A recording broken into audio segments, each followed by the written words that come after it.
Estamos en compañía del señor Iván Torres Latorre, abogado penalista, para hablar sobre la detención preliminar y la prisión preventiva. ¿Qué tal, señor Torres? Bienvenido. Buenos días, gracias por la invitación. A usted, muchísimas gracias por acompañarnos. Es importante en esta coyuntura político-judicial, si cabe el término, entender qué es lo que determina cada uno de estos supuestos, ¿no es cierto? En principio, ¿qué es lo que dice el Código Procesal Penal? Bien, a ver, el Código Procesal Penal maneja dos escenarios. Un escenario que es la detención preliminar y otro escenario que es la detención o la prisión preventiva. Sí. Son dos escenarios diferenciados técnicamente, legislativamente, se han dado como instituciones procesales válidas. Existen en primer lugar, pueden ser utilizados sin ningún inconveniente. Sin embargo, tienen sus características muy propias. La detención preliminar, por lo general, y tiene que ser utilizada para personas que no están en flagrancia y que busco una actividad probatoria que aún no la tengo como investigador del caso, como fiscal del caso, y que su producción me resulta compleja teniendo al investigado en una libertad absoluta. Entonces, mi criterio va a ser solicitar la detención preliminar por no más de 10 días para trabajar una prueba que aún no existe en mi investigación y que me puede llevar a otros elementos de razonamiento y busco la seguridad del caso teniendo al investigado bajo una detención preliminar. La prisión preventiva se va a manejar bajo otros criterios fundamentalmente siempre con grado excepcionalísimo y cuando sobre todo analizo las posibilidades de un peligro de fuga, de una obstaculización de la actividad probatoria, de una sustracción de la actividad de la investigación. Son componentes que ya la Corte Suprema de la República ha indicado cuáles son los estándares para la prisión preventiva y la detención preliminar.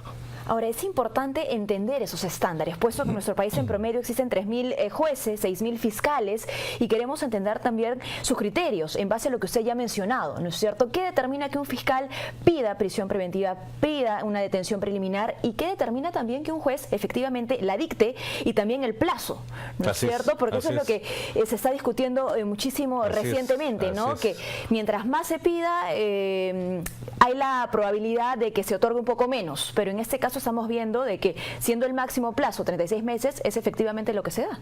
Estamos en la disyuntiva y en las antípodas si dicto una prisión preventiva o no la dicto. Exacto. Si no la dicto, se me escapa el investigado, hay esa probabilidad. Exacto. Y si la dicto, se me acusa pues de un exceso, de un abuso de las facultades que tengo como magistrado. Y se exige un balance en la actualidad. Entonces, ¿no? Se está exigiendo un equilibrio, una armonía de criterios que permita salvaguardar los derechos fundamentales que son el debido proceso. Muy bien. Analizando cada uno de estos presupuestos que necesita un juez o un fiscal para pedir y para otorgar la prisión preventiva. Por ejemplo, se habló mucho de que algunos investigados obstaculizan la actividad probatoria. Y hay que entender cómo lo obstaculizan. Pero cómo se obstaculiza la actividad probatoria es lo que el fiscal en su requeririmento de prisión preventiva tiene que probarle al juez. Tiene que probarlo.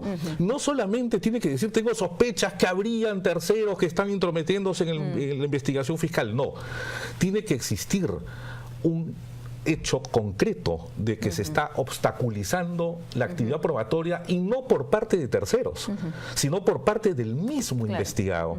Ese es un gran factor en el factor de obstaculización de la actividad probatoria. Luego, las últimas sentencias que han salido de la Sala Penal Permanente de la Corte Suprema de la República exige que el peligro de fuga sea no una sospecha, sino que el peligro de fuga sea un hecho concreto. La compra de un pasaje. Así es, por ejemplo. No basta decir que nunca se apersonó la investigación, hay peligro de fuga. No, claro. Ya no hay eso. Y en el caso de las familias, por ejemplo, ¿no? Como pasaba o ha pasado, ¿no? Que el pasaje no lo compra el investigado, sino que de repente vemos que la familia ya no está acá. Así es. Ya toda la familia se fue. Exacto. Entonces, ¿el siguiente paso cuál es? Ahí se presume. Presumo que también va a salir del país porque su esposa y sus hijos ya salieron de Perú. No son los criterios para lograr el estándar de una prisión preventiva por el peligro de fuga. Ya la Corte Suprema de la República hace muy pocos días, el 18, 19 de abril, 12 de abril, ha dicho cuáles son los criterios para el peligro de fuga. Por ejemplo, Mirta, antes usted sabe que se dictaba prisión preventiva porque nunca iban a las citaciones. Hoy por hoy, con esta jurisprudencia de la Corte Suprema de la República ha establecido. El hecho que no vayas a las citaciones no quiere decir que te vas a fugar. Claro. Porque no ir a una citación pueden ser también argumentos de defensa, fácilmente. Entonces, el hecho de que el abogado defensor esté cuestionando las pruebas, esté solicitando la exhibición de los documentos fuente de donde se obtienen las pruebas, son estrategias de defensa, no es obstaculizar. La obstaculización es si incorporo a la investigación documentos falsos. Pero nuevamente ese análisis queda entonces... Manipulo testigos. ¿O es responsabilidad directa del juez? Al final de cuentas, el juez trabaja su decisión sobre los elementos que le facilita el Ministerio Público y la descarga de esos elementos que le facilita la defensa. Y el juez al final es el dueño de la resolución. Pero claro, alimentado y provisionado de ambos argumentos, tendrá que tomar una decisión totalmente imparcial. ¿Qué es lo que se busca? El equilibrio, el punto de inflexión. ¿Cuál es el punto de armonía en esto? En primer lugar, despolitizar decisiones judiciales. En segundo lugar, fuera las pasiones y las subjetividades, porque no podemos trabajar en el derecho penal con subjetividades. Yo quisiera ahondar en eso, ¿no? ¿Cómo despolitizar decisiones judiciales cuando vemos que muchísimos políticos están siendo investigados por la justicia, ¿no? Sé que son asuntos absolutamente distintos, pero claro, el político siempre va a decir que la justicia se está politizando, ¿no? Y los funcionarios del sistema de justicia van a decir que no. Es un componente que en casos tan venidos de la política exijamos que no se politice, es difícil. Es complejo. Exacto, porque es complejo. son los protagonistas en este momento, muchos políticos. Entonces, yo creo que el punto de equilibrio es, la investigación tiene que haber, la investigación tiene que darse, pero salvaguardando las garantías de un debido proceso. Es necesario mandar a la cárcel, meter una jaula a un ser humano, cuando tengo sospechas que se puede fugar. ¿Cuál es el argumento detrás de la medida cautelar? Así es. Entonces, ¿cuál es el fundamento razonable, congruente, que vincule ese pedido o esa decisión a una prisión preventiva de un ciudadano? Quisiera compartir un poco lo que hemos visto además en notas también, ¿no? Recientemente el presidente de la República ha exhortado a las autoridades del Ministerio Público y del Poder Judicial a que reflexionen sobre esta medida que es extrema, ¿no es cierto?, que es extraordinaria, lo ha dicho él y lo postula así también el presidente del Consejo de Ministros, Salvador del Solar, ¿no? El defensor del pueblo, Walter Gutiérrez, ha dicho lo mismo, Ernesto Blume también, ¿no? Entonces, ¿cómo reaccionar frente a estas posturas y también salvaguardar la independencia del sistema de justicia? Fíjese, Mirta, sumado a todas esas posiciones que usted ha dicho muy bien, del presidente de la República, el primer ministro, claro. Muy bien, hay algo más importante que también la opinión pública tiene que saberlo, que la Corte Interamericana, ya exhortó al Estado peruano y expresó su profunda preocupación por las formas exacerbadas del uso de la prisión preventiva. Ese es un primer argumento muy sólido. El Perú está adscrito a la Corte Interamericana de Derechos Humanos y la Corte ya envió un documento al gobierno peruano expresando su gran preocupación.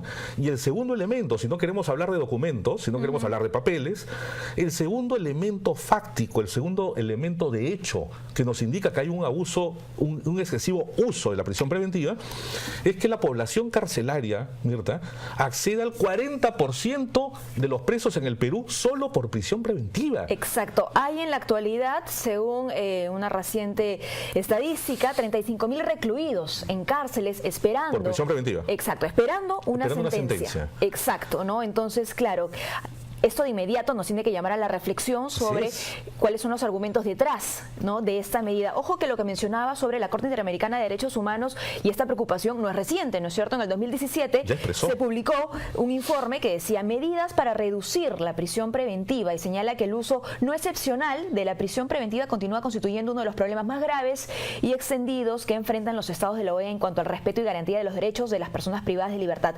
¿Por qué continúa siendo uno de los problemas más graves, ¿no? Y ¿por qué se recurre tanto a la prisión preventiva? ¿Qué hay entre la investigación, ¿no?, y la sentencia en el sistema? Yo creo que eso es una reflexión mucho más de fondo. Interesante. ¿No es cierto? ¿Por qué ir siempre al extremo? Claro. ¿Por qué hay que proteger de esa manera tanto una investigación? Cuando tengo otros mecanismos, ¿verdad? Usted sabe, por ejemplo, de que la norma procesal le permite a un juez, claro que hay que hacer ciertas modificaciones, le permite a un juez trabajar, por ejemplo, el arresto domiciliario. Exacto. Por ejemplo, un anciano de 80, 85 años de edad que no representa ningún peligro social, ni ideológico, ni físico, ni intelectual, un anciano, un adulto mayor, mejor dicho, que la ley los proteja a los adultos mayores, ¿cuál es la necesidad que yo tome la medida excepcional de la prisión preventiva? No hay fundamento alguno. Pero vamos más allá. ¿Qué otros mecanismos yo puedo tener? Puedo tener, por ejemplo, la caución. Si tanto queremos copiar modelos internacionales, podemos copiar el modelo americano que exige, por ejemplo, la fianza. En Estados Unidos se comete un delito y si tengo una póliza de seguro legal, el seguro paga por mí la fianza y después yo me entenderé con el seguro si salgo sentenciado. Bueno, que acá no se pagan ni las reparaciones civiles. No hay.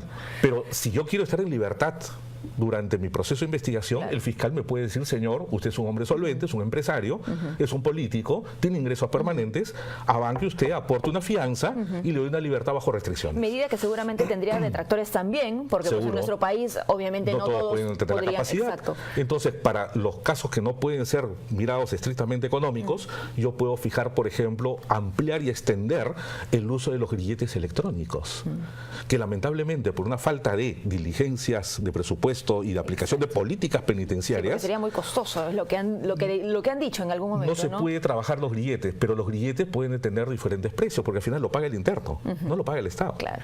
Es un alquiler de grillete. En Estados Unidos, si usted comete un delito, tenemos casos conocidos de alguien que ha cometido delitos en los Estados Unidos, en algún estado, y este ha salido inclusive al extranjero, con grilletes electrónicos, porque están monitoreados con sistemas de GPS, geoubicadores satelitales. Sin embargo, la Administración de Justicia no debería pues ceñirse necesariamente a lo que es la disponibilidad de dinero. Claro, ¿No? para eso también tenemos el arresto domiciliario o para eso también tenemos las restricciones a la libertad de locomoción, como son los impedimentos de salida del país. Que no funcionen es otra cosa. Claro. Que no funcionen es otra cosa, Mirta.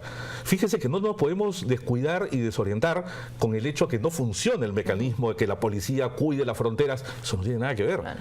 Ese será un tema por solucionar. Claro, no debería deslegitimar, ¿no es Así es. cierto?, la acción. Magnífico, exacto. Regresando a lo que está mencionando sobre el arresto domiciliario, el artículo 290 del nuevo Código Procesal Penal establece que un arresto domiciliario está previsto aún cuando procede la prisión preventiva, para los mayores de 65 años de edad, Sí. si adolece una enfermedad grave o incurable, si sufre grave incapacidad física permanente que afecte sensiblemente su capacidad de desplazamiento o es una madre gestante. Correcto. No. Bueno, yo obviamente he encontrado esta información recientemente, pero es información que maneja el sistema, todos los funcionarios del correcto. sistema de justicia. Es correcto. A ver, el adulto mayor tiene una ley, tiene un ordenamiento jurídico, tiene un tratamiento. Ustedes se pueden imaginar lo que sería un adulto mayor con 85 años de edad, preso, y que a las 10 de la noche le cierran la celda y que no puede salir para nada de ahí, con cuadros hipertensivos, con cuadros coronarios, con cuadros de renales. Nadie lo sabe. Nosotros los abogados defensores caminamos los penales permanentemente y sabemos lo que pasa con los adultos mayores en situación de carcelería. Y es lamentable, es muy precaria la vida ahí. Pero bueno, lo que le quiero decir es que existen rangos, estándares, criterios, razonamientos para decir, a ver, a este hombre que tiene 83 años de edad, es necesario que lo mande a una jaula, encerrarlo en una jaula como un animal, por más delitos que haya cometido. ¿Qué peligro social representa? Ninguno. Entonces, ¿qué hago? Tomo otras medidas alternativas. El arresto domiciliario, con una escolta policial permanentemente las 24 horas en la puerta del domicilio. Claro. Y yo como juez cumplí. Como juez cumplí. Es ya función policial lo que pase en la administración de ese arresto domiciliario. ¿Cómo proteger los derechos fundamentales, ¿no es cierto?, del ser humano, de la persona, cuando esa es investigada por un delito, por varios delitos? Sí, el derecho procesal penal, Mirta, si usted abre el velo que está detrás del derecho procesal y del derecho penal, usted va a encontrar normas, pero no cualquier norma. Va a encontrar normas de la máxima jerarquía, que son jerarquías constitucionales y que no podemos vulnerar por pasiones, por ideologías, por coyunturas políticas. Esas normas de máximo nivel constitucional que están cuando uno abre el velo del derecho procesal penal, en el caso del derecho procesal penal es el debido proceso. Es obtener del Poder Judicial resoluciones debidamente razonadas, motivadas, y no bajo sospechas yo voy a mandar a la gente a la cárcel. Entonces hay que ser muy cuidadoso, muy meticuloso de que las decisiones judiciales no vulneren esas normas de máximo nivel. Según su opinión, y ya para finalizar, señor Torres, ¿las medidas cautelares tendrían que ser revisadas en su norma? o es que, digamos, todo lo que tendría que escribirse respecto a ellas ya está allí, simplemente es una cuestión de interpretación? Yo creo que el Código Procesal Penal es un código extraordinario, muy moderno, novísimo código, es muy bueno. Yo creo que no hay un abuso de la prisión preventiva, yo creo que hay un desconocimiento en cómo usar la prisión preventiva. Muy bien. ¿Ya? Y por ese desconocimiento podría cerrar las ideas diciendo que hay un desconocimiento más que abuso, hay un desconocimiento de la norma procesal, por lo que es de carácter muy nuevo, y que ese desconocimiento podría estar vulnerando derechos fundamentales de orden procesal. Muy bien, excelente reflexión. Muchísimas gracias A usted, Mirta, por habernos acompañado. Es importante que en este momento todos los peruanos, más allá de quedarnos con los titulares, sepamos, ¿no es cierto?, qué es lo que está pasando, entendamos de medidas cautelares y cómo funciona también el Código Procesal Penal en el Perú. Tenemos que hacer una pausa, no se muevan, retornamos con mucho más.